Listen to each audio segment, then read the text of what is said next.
జగన్మాత దుర్గాభవానిని ప్రార్థించి భాగవత రచనకు ఉపక్రమించిన మహాకవి శ్రీ బమ్మెర పోతన శ్రీమద్భాగవత పద్యములు భావార్థములతో సహా. అమ్మలగన్నయమ్మ ముగురమ్మల మూలపుటమ్మ చాల పెద్దమ్మ సురారులమ్మ గడుపారడి పుచ్చినయమ్మ తన్నులో నమ్మిన వేల్పుటమ్మల మనమ్ముల నుండెడియమ్మ దుర్గమాయమ్మ కృపాబ్ధీచ్యుత మహత్వ కవిత్వ పటుత్వ సంపదల్. ఎంత మహద్భుతమైన పద్యమో ఇది! సనాతన ధర్మములో ముక్కోటి దేవతలు ఉన్నారని శాస్త్రములు వచిస్తున్నాయి. వారందరినీ నిత్యము స్తుతించడము మనకు శక్తికి మించిన పని. అందుకనేనేమో మహాకవి పోతన వారందరి ప్రార్థనలలో ఉన్న సారమును కేవలము ఈ ఒక్క పద్యములోనే నిక్షిప్తపరిచారు. అనునిత్యము ఈ పద్యమును స్మరించుకోవడము అత్యంత ఫలదాయకము.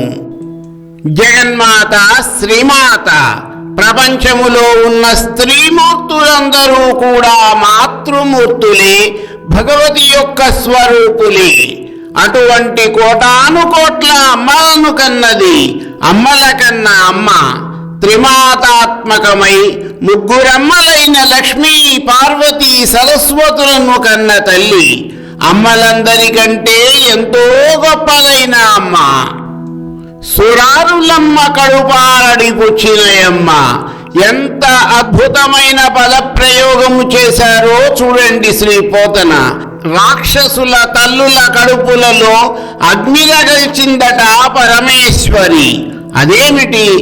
దుష్ట శిక్షణార్థము, శిష్ట రక్షణార్థము పరమేశ్వరి దుర్మార్గులైన అనేక మంది రాక్షసులను సంహరించింది.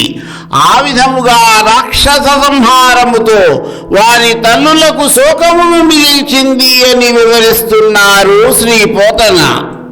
మరొక వైపు తనను మనసారా నమ్మి కొలిచిన దేవతల తల్లుల యొక్క మనసులో ఎప్పటికీ నిలిచిపోయింది పరమేశ్వరి. కరుణారస స్వరూపిణి అయిన జగదీశ్వరి తనను కొలిచి ఆరాధించే భక్తులకు దయాగుణమును పంచుటలో సముద్రమంత గొప్ప మనసు కలిగినది. అటువంటి తల్లి అయిన శ్రీ భవాని నాకు మహత్తులు కల కవిత్వ, పటుత్వ సంపదలను ప్రసాదించుగాక. చేతులారంగ శివుని పూజింపడేని, నోరు నవ్వంగ హరికీర్తి నుడువడేని, దయయు సత్యంబులోనుగా తలపడేని, కలుగనేటికి తల్లుల కడుపు చేటు. పోతన గారి పద్యములలో మరొక అద్భుతమైనది, సందేశాత్మకమైనది ఈ పద్యము. అనేక మంది కవులలో వారు చెప్పదలుచుకున్న విధానమును చెప్పే పద్ధతి వేరువేరుగా ఉంటుంది. సౌమ్యముగా విషయమును చెప్పినట్లయితే అది కొంతమంది గ్రహించకపోవచ్చు. అటువంటి వారికి కొంచెం ఘాటుగా చెబితేనే కానీ విషయము చెవికి ఎక్కదు. ఆ కోవకు చెందినదే ఈ పద్యము. జగన్నాథుడు ఆదిగురువై శ్రీ దక్షిణామూర్తి స్వరూపుడైన ఈశ్వరునికి మనసులో భక్తి నింపుకుని చేతులు జోడించి పూజించని వాడు, భగవంతుడు ప్రసాదించిన నోటితో స్థితికర్త అయిన విష్ణుమూర్తి యొక్క గుణగణములను భక్తితో గానం చేయనివాడు, జీవరాశుల పట్ల దయలేనివాడు, ఎల్లప్పుడూ అసత్యమునే పలుకుతూ సత్యమును పలకాలన్న స్పృహ లేనివాడు.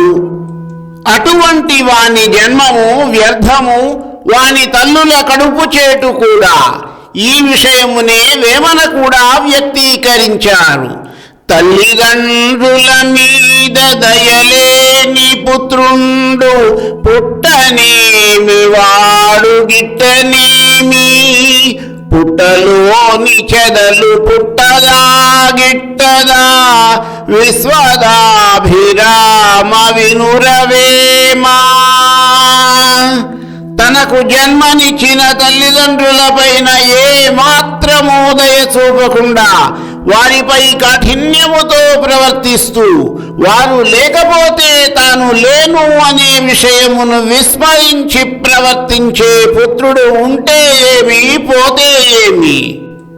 పుట్టలో చెదలు లక్షలలో ఉంటాయి. అవి ఎప్పుడు పుడతాయో ఎప్పుడు గిట్టుతాయో వాటికే తెలియదు. ఆ చెదలకు అటువంటి పుత్రునకు ఏమీ తేడా లేదు. ఈ పద్యమును మనము అర్థము చేసుకుని పిల్లలకు అర్థము చేయిస్తే అసలు వృద్ధాశ్రమములు ఉండవేమో. ఒక్కసారి ఆలోచించండి. తిరిగి మరికొన్ని పద్యములు వాటి భావార్థములతో మరలా కలుస్తాను.